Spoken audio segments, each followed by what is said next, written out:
मैं क्या कर रहा हूं? मैं इस पौधे को सींच रहा हूं। आप भी ये कार्य प्रतिदिन करते हो। जब इस पौधे को जल देंगे तभी ये फलवित होगा, इसमें से फूल निकलेंगे, इसकी सुंदरता बढ़ेगी। परंतु प्रतिदिन ये कार्य करने के पश्चात भी हम इससे एक महत्वपूर्ण सीख लेना भूल जाते हैं। हम कभी पौधों के पत्तों पर, उनकी डालियों पर, उनके फूलों और फलों पर जलधारा नहीं डालते, उन्हें धोते नहीं, परंतु फिर भी वो पनपते हैं। यदि जल जड़ में जाए, वही सफलता का मूल है। यदि आप एक बार में अनेक कार्य करने जाएंगे तो आपको एक कार्य में भी सफलता नहीं मिलेगी। परंतु यदि आप बुद्धिमता से, दृढ़ मन से एक कार्य साधेंगे तो एकाएक स्वतः ही सारे कार्य सध जाएंगे। जो आपका मूल है, जहां से आपको सिंचाई मिल रही है, यदि आपने उसी जड़ को छोड़ दिया तो एक सूखे पौधे की भांति आप भी सूख कर गिर जाएंगे और अंततः अपना अस्तित्व खो बैठे। अब आपको ही कुछ करना होगा ताजश्री। इस विपदा का हल आपको ही निकालना होगा।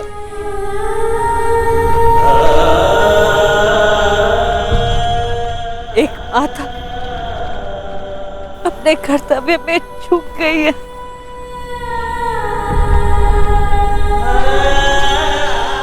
एक पितामह नहीं चूक सकते ताजश्री। कुछ कीजिए। हर बार भीष्म के समक्ष ही भीष्म स्थिति क्यों उत्पन्न हो जाती है? क्यों?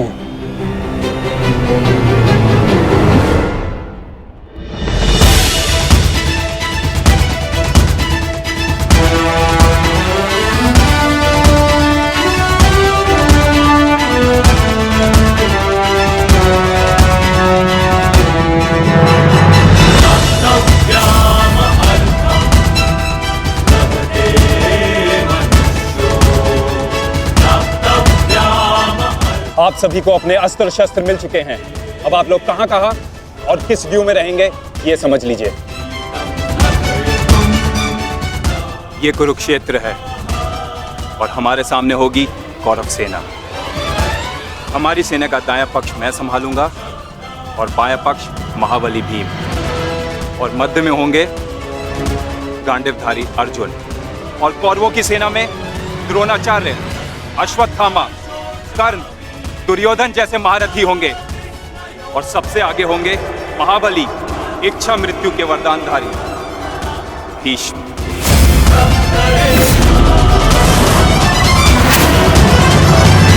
इस युद्ध में सभी ने अपना स्थान जान लिया है।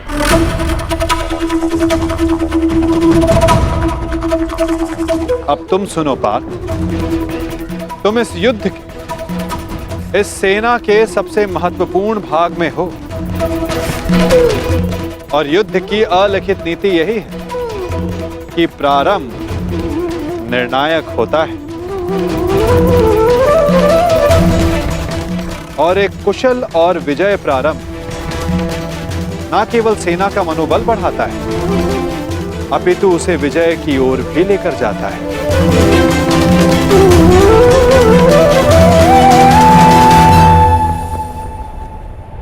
तुम हमारी सेना के मेरुदंड हो, मूल आधार हो, इसलिए विशेषतः आक्रमण तुम्हारे ऊपर ही होंगे पार्थ।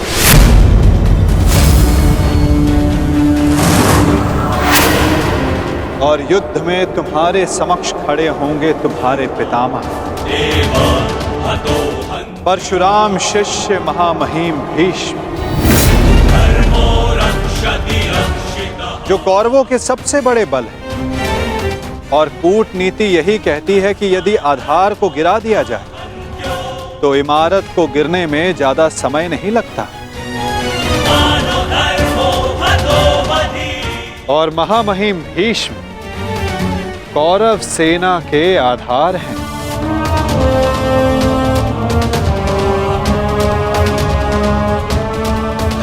और तुम्हें उन्हें गिराना ही होगा। यदि युद्ध के प्रथम दिन ही तुम उन पर हावी हो जाओ तो ये हमारे पक्ष के लिए सर्वोत्तम होगा पार्थ।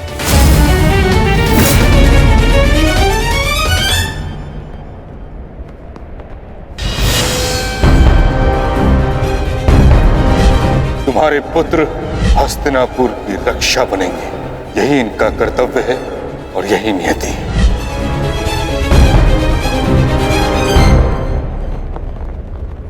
कहां खो गए पार्थ? मैं बस यही सोच रहा हूं माधव, पितामह पर वश कैसे कर पाऊंगा। वो देव गुरु बृहस्पति और भगवान परशुराम के शिष्य हैं और उस पर उन्हें इच्छा मृत्यु का वरदान प्राप्त है।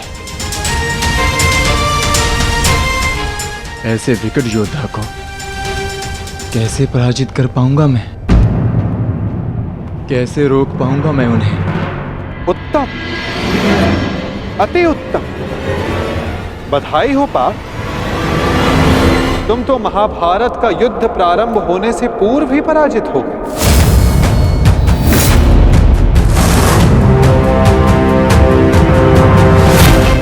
एक शत्रु की शक्ति का अनुमान होना एक योद्धा के लिए उचित होता है, परंतु शत्रु की शक्ति को देखकर उससे स्वयं को हीन समझना पराजय की ओर सबसे पहला पड़ाव होता है पार्थ।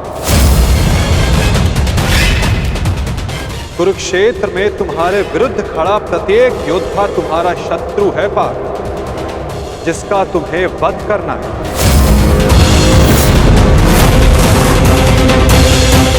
अन्यथा आज तुम भीष्म से भयभीत, कल तुम कर्ण से होगे, परसों तुम ये कहोगे कि मैं आचार्य द्रोण का सामना कैसे करूं। यदि ऐसा ही रहा तो कैसे पूर्ण करोगे अपने साथ हुए अन्याय का प्रतिकार? कैसे लोगे पांचाली के अपमान का प्रतिशोध? अपनी प्रतिज्ञाएं कैसे पूर्ण करोगे पार्थ? बताओ। यदि युद्ध में विजय होना है तो उसका केवल एक ही मार्ग है पार्थ, या तो शत्रु का सर झुका दो या फिर उसका सर संधान कर दो।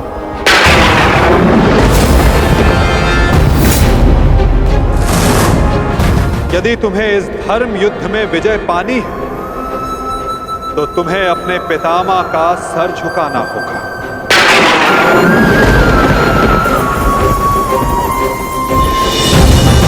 या फिर उनका सर संधान करना होगा पार्थ। और यही तुम्हारा धर्म है पार्थ। केवल गंगा पुत्र भीष्म ही नहीं, तुम्हें हर उस योद्धा का वध करना होगा, हर उस योद्धा को दंड देना होगा जो धर्म स्थापना के मार्ग में आए।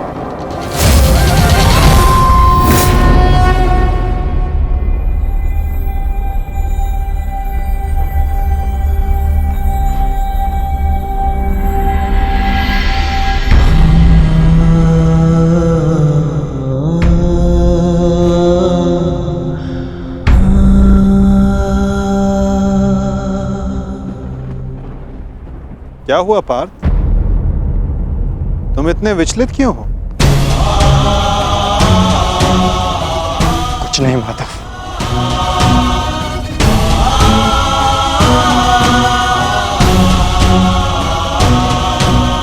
अपने सखा से सत्य छिपाना इतना सरल कार्य नहीं है पार्थ। तो बताओ, ऐसा क्या भाव है जो तुम्हारे मन को अशांत कर रहा है? बोलो पार्थ। नहीं माधव, मैं ठीक हूं।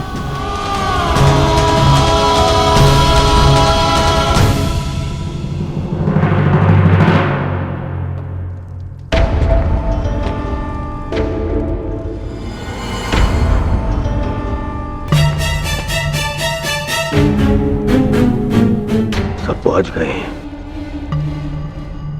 मेरे पितामह कहाँ रह गए?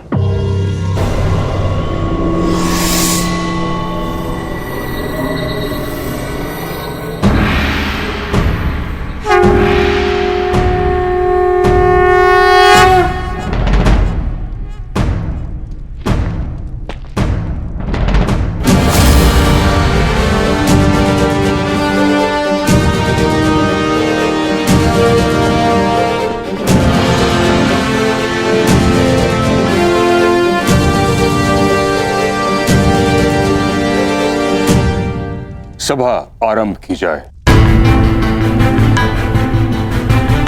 सभी रथी, महारथी और योद्धा आकर वो अस्त्र ग्रहण करें जिससे उन्हें युद्ध में प्रयोग करना है।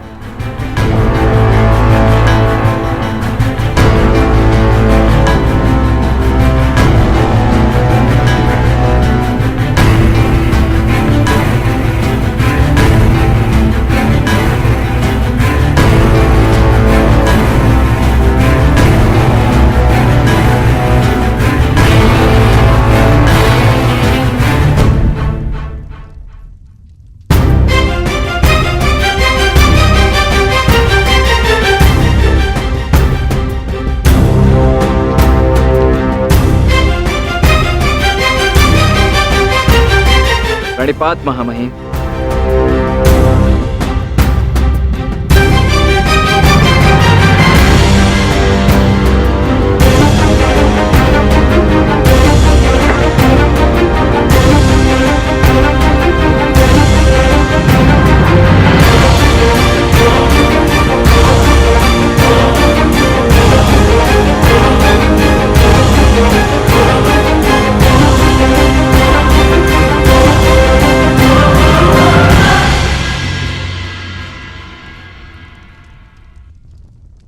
यशस्वी भव।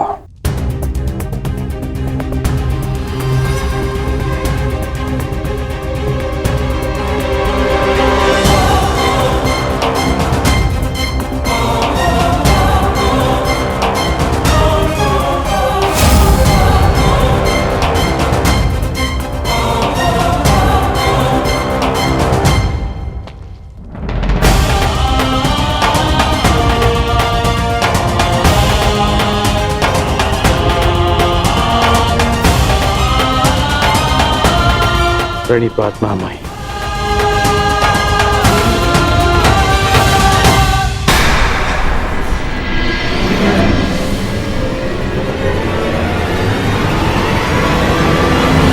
दो सहोदर एक दूसरे का रक्त ना भाई, ये उत्तरदायित्व आपको ही लेना होगा ताजश्री।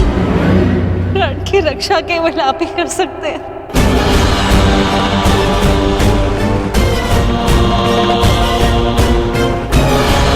मैं अपने 6 पुत्रों को जीवित देखना चाहती हूँ। इस विपदा का है आपको ही दिखाना होगा।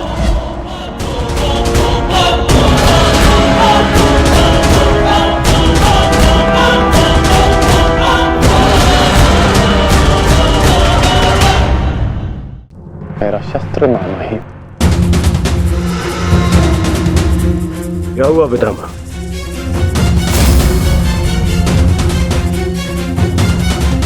इसका क्या अर्थ है? इसका अर्थ है कि एक सूत पुत्र मेरी ओर से युद्ध में भाग नहीं लेगा।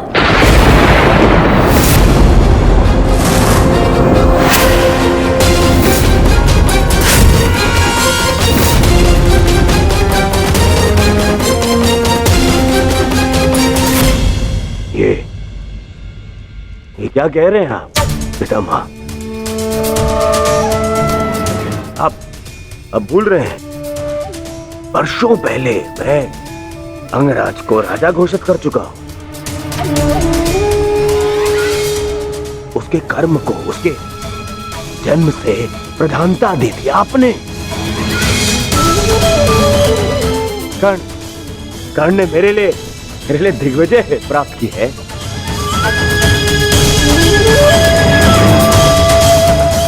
आपने स्वयं विराट युद्ध में उसके साथ मिलकर युद्ध किया। तो फिर आज उसके भूत पुत्र होने का प्रश्न कहां से उत्पन्न हो गया है? बात जन्म की ही तो है दुर्योधन। हाँ, मैंने कर्ण के साथ युद्ध लड़े हैं, परंतु ये युद्ध बाकी युद्धों से भिन्न है। ये एक महान युद्ध है। भले ही कर्ण अंगराज है, परंतु यह बात भी सत्य है कि इसका जन्म एक सूत के घर हुआ है।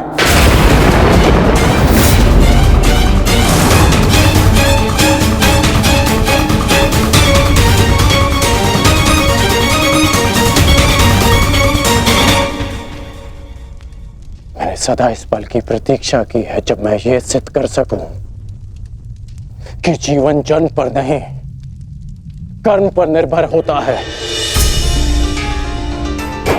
और आज जब ये समय आया तो आप मुझसे कह रहे हैं कि मैं रिक्त हाथ लौट जाऊं। यह युद्ध केवल मेरा अधिकार नहीं, मेरे जीवन जीने का लक्ष्य है। आप मुझसे मेरा अधिकार, मेरा लक्ष्य मत छीनिए। मैंने अपने मित्र को वचन दिया है कि इस युद्ध में मैं उसकी रक्षा करूंगा, पूर्ण रूप से मैं उसकी सहायता करूंगा, चाहे मेरे प्राण क्यों ना चले जाएं।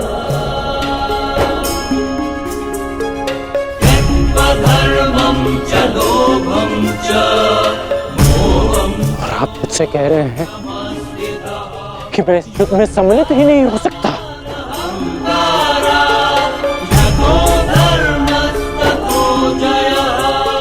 ऐसा क्या अपराध कर दिया मैंने कि आप मुझे ये दंड दे रहे हैं?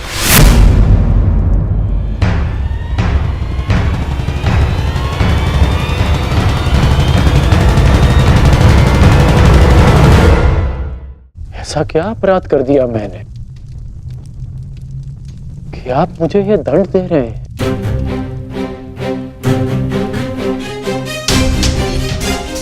मैं कौरवों का सेनापति हूं और एक सूत पुत्र को अपने निर्णय का कारण बताना उचित नहीं समझता।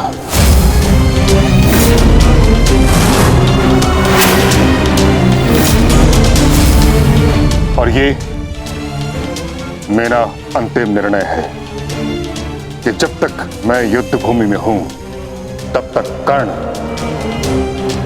युद्ध भूमि से दूर रहेगा।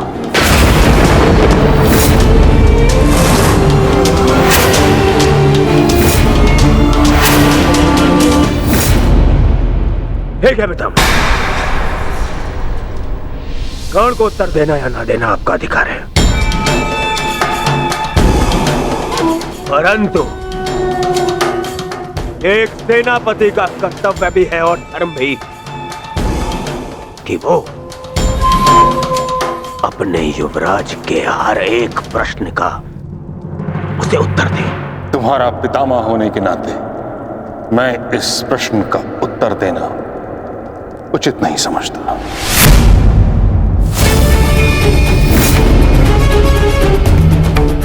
परंतु मैं कारण समझ चुका हूं, और कारण ये है कि आपका मन उन पांडवों के पक्ष में डोल रहा है।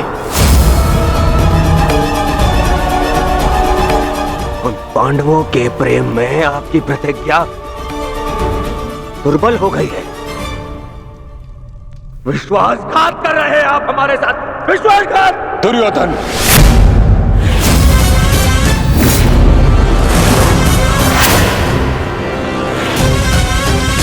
नहीं पितामह, मुझ पर क्रोध दिखाने से आपका सत्य बदल नहीं जाएगा, और सत्य यही है कि आप पांडवों का पक्ष ले रहे हैं। आप जानते हैं कि यदि कर्ण ने इस युद्ध में भाग लिया तो वो आपके उन प्यारे पांडवों का नाश कर देगा। और इसी उद्देश्य के चलते आप कर्ण को इस युद्ध से दूर रखना चाहते हैं। तुम्हें जो समझना है समझो दुर्योधन, परंतु मैं किसी को भी अपना उद्देश्य बताना उचित नहीं समझता।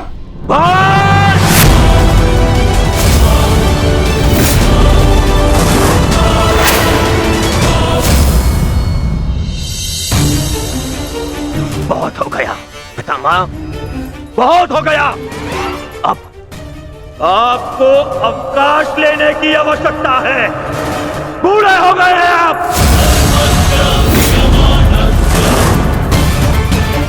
इसीलिए मैं महाराज धृतराष्ट्र का ज्येष्ठ पुत्र दुर्योधन आपको आपके कर्तव्य से